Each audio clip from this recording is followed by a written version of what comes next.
Have you encountered this in your lifetime? It's likely your answer is no. It appears quite odd, resembling something out of a treasure hunt film, yet this is genuine. The Ethiopian Bible stands as one of the most enigmatic and debated texts ever known. The nation itself is enveloped in mysteries that remain unexplained, but that's a tale for another time. Ethiopia is home to one of the world's oldest civilizations. Along with Liberia, it is the only African nation that was never wholly colonized. Because of this, Ethiopians can trace their ancestry back to Ham, one of Noah's sons. Jewish traditions have also confirmed this, but this discussion centers on the nation's treasures rather than the country itself. Ethiopia possesses some of the oldest Bible scrolls, predating even the well-known King James Version Bible. In addition to the 66 books that comprise the King James Bible, the Ethiopic Bible includes 81 books and contains texts that other churches do not acknowledge. This collection features scrolls from both the Old and New Testaments, along with scrolls that had previously been unseen. The fascinating aspect is that these scrolls were present long before Christianity was introduced to their society in the 4th century. In other words, Christianity was not merely bestowed upon them like in many different nations. It had already existed in Ethiopia since the 4th century. Ethiopia has been recognized as a Christian nation since the 4th century. The Egyptian traveler, monk, and historian Cosmos Indicopleustes documented that Ethiopia was a Christian country during his visit in the mid-6th century. He observed how the rulers welcomed numerous Christian refugees who fled to Ethiopia to escape persecution from empires and kingdoms opposed to Christianity. Certain Ethiopian groups have been worshipping the Abrahamic God for centuries, connecting them to early forms of Judeo-Christian faith. Thus, the oldest organized Christian institution in the world is not the Catholic Church, as many may suggest, but the Ethiopian Orthodox Church referred to locally as Tewahedo in Ethiopia. Furthermore, the country has one of the earliest illustrated Christian texts ever discovered, a part of the Gospels written in Ge'ez, an ancient Ethiopian language. This was uncovered in 2010 within a monastery on a mountain in Ethiopia. According to the Kebra Nagast, Ethiopia's sacred text, in the 10th century BC, the renowned biblical Queen of Sheba, who ruled Ethiopia, visited Jerusalem to seek counsel from the legendary King Solomon. This event is even noted in the recognized biblical canon. However, the Bible does not mention that the two leaders had a son named Menelik. Queen Sheba returned to Ethiopia with the boy, making him the first emperor. In 2012, researchers examined the genetic composition of many Ethiopians and found evidence potentially supporting Sheba's journey to Jerusalem and the child she had there. It's believed that Egyptian, Israeli, or Syrian individuals may have interbred with native Ethiopians around 3,000 years ago, during the era when the queen was said to preside over the kingdom of Sheba, further reinforcing this narrative. Despite possessing many credentials and indicators of authenticity, the Ethiopian Bible remains largely ignored and is not considered part of the canon of holy texts. In fact, the majority of individuals, even those who share the same faith, are often unaware of its existence. This illustrates the extent to which it has been discredited and concealed, raising the question, why? If what you've heard resonates with you, please subscribe to New Dimension and leave a like to support our growing community. These minor acts help us reach a larger audience seeking hidden knowledge and invite them to join our quest for spiritual enlightenment. To grasp the reasons behind the dismissal of the Ethiopian Bible, let's begin with a brief historical overview. The Bible, as we are familiar with it today, has not always been as it is now. There are numerous versions and various interpretations of different sections of the Bible, along with divergent beliefs about its meanings. Initially, the Bible texts were composed in Hebrew before they were translated into other tongues. The first translation was undertaken by Saint Jerome, who translated from Hebrew to Latin. He compiled what is known as the Vulgate around the year 400, and the Vulgate continues to be the primary Latin translation or version of the Bible. It consisted of 27 books, the New Testament, and 39 books, the Old Testament. During that period, it was referred to as the Hebrew Bible. Numerous writings emerged about Jesus' life and teachings in the first century. Nevertheless, many of these accounts were fictional. They resembled fan fiction about Jesus' life. The issue arose when these texts were published, and the public accepted them as authentic. Without the internet for quick fact-checking, misinformation spreads more rapidly than the truth.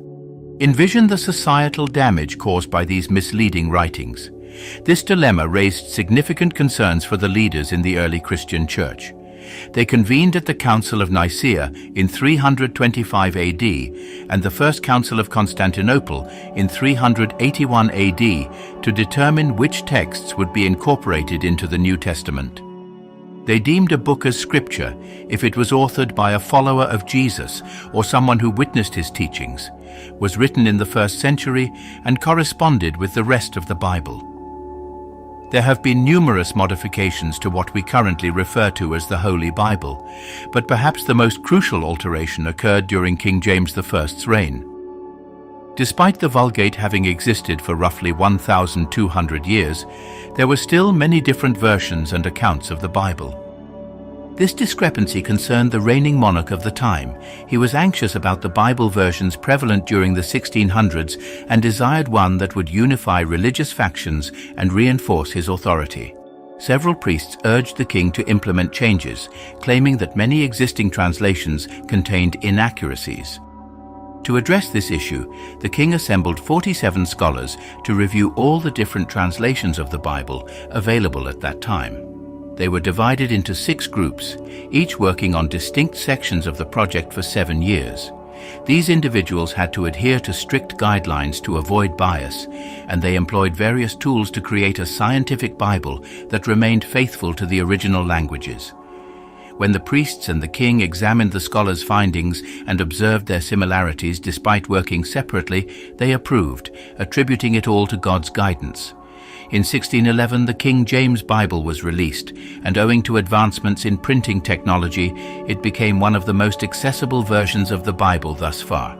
Thus, the revisions made in the King James Bible and St. Jerome's original Vulgate excluded certain books from the Bible that most Christians possess today, whereas the Ethiopian Bible maintains all Scripture.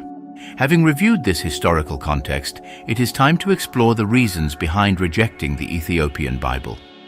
There are numerous reasons why the Ethiopian Bible isn't recognized, but the primary reason is that it contains extra books referred to as pseudepigrapha. Pseudepigrapha is a work falsely attributed, where the claimed author is not the actual author, or where the real author ascribes it to a historical figure, similar to fan fiction. Most other Christian traditions consider pseudepigrapha to be non-canonical. The texts that were eliminated or rejected were deemed by the scribes and theologians of that period to lack divine inspiration. Before and after Jesus' time, numerous individuals authored these books with less honorable motives, and I can understand the rationale behind their removal. For instance, imagine if someone today published a book asserting that Kobe Bryant wasn't an exceptional athlete. The book would likely fail miserably, and the author would face significant criticism because we recognize that claim as false. However, if that book were to survive for 500 years, someone who discovered it might mistakenly believe that Kobe Bryant was not indeed a legendary athlete. To prevent such misinterpretations from proliferating, questionable texts were purged during that era. Currently, the Ethiopian Bible is known to have 2 canons, the broader canon and the narrow canon. Before discussing this further, allow me to explain what a canon is. A canon represents an accepted law, guideline, principle, or criterion by which something is evaluated. With this understanding, it's customary for a phone to have a single screen, a nation to have 1 president, and New Dimension to have more subscribers. The broader, more recognized canon consists of 81 books. In this well-known version, you'll find Enoch, Jubilees, the 3 books of Maccabean, the Epistle to Clement, and 4 books of Synodos, among others. This is the version primarily focused on in this video and is the more familiar one. Conversely, the narrow canon was established under Emperor Haile Selassie. He created this narrow version and publicly declared it the official and finalized Ethiopian Bible. I cannot delve into why this is here, as it might lead to misunderstandings. However, I encourage you to research him and discover the truth for yourself. The narrow canon lacks some scriptures in the broader version, containing only 72 books compared to the wider canon's additional texts. The broader canon hasn't been reprinted since the early 20th century. Even within Ethiopia, there have been disputes which may also explain its lack of widespread acceptance. The Ethiopian canon serves as an excellent illustration of how the Bible has evolved. Contrary to common belief, the Bible isn't merely a single book. It's a collection of texts and experiences composed over many years. This is where the issue arises. Various religious groups, including those widely recognized, have a lengthy history of including or excluding different texts or versions based on diverse theological or personal reasons. For example, the version of the Bible we currently recognize was mainly compiled in the 4th and 5th centuries AD. By this period, Ethiopian Christianity had already started to diverge from its European and Mediterranean counterparts, and these differences continue to expand today. The Ethiopian Bible shares many similarities with Catholic and Orthodox Bibles, though it includes several additional Old Testament books likely written in the last few centuries BC, near the end of the Old Testament period but before the commencement of the New Testament. Furthermore, new texts were appended to the end of the New Testament once it was completed, particularly detailing the history and structure of the Ethiopian Church. One reason the Ethiopian Bible may have been disregarded is due to the language in which it is composed. Written in Ge'ez, the Ethiopian Bible challenges those who do not speak the language. The absence of translations and the distinct customs of the Ethiopian Church has led to its limited recognition beyond Ethiopia. A more contentious reason is related to politics. In the early days of Christianity, the priorities of the Roman Empire centered around power and politics rather than spiritual development, causing any texts that didn't support their favored narrative to be excluded.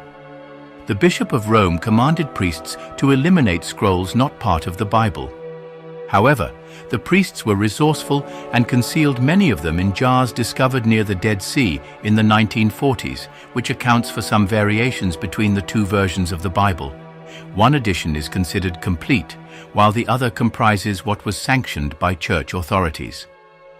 Recently, there has been a growing interest in the Ethiopian Bible as people strive to uncover its significance and seek the truths it contains. Ethiopian churches have also made efforts to facilitate access by translating it into additional languages and engaging in scholarly research.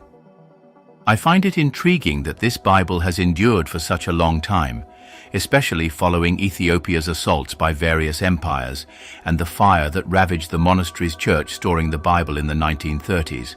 Yet it persisted through it all, enhancing this ancient scripture's enigma. Here's a question for you.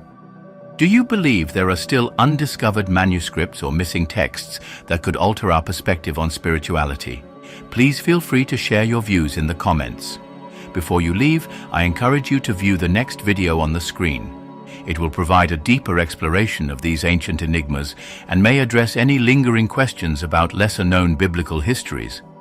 Sometimes, revealing one enigma paves the way for even more profound insights. Thank you for watching. May this be the beginning of your journey to a new dimension.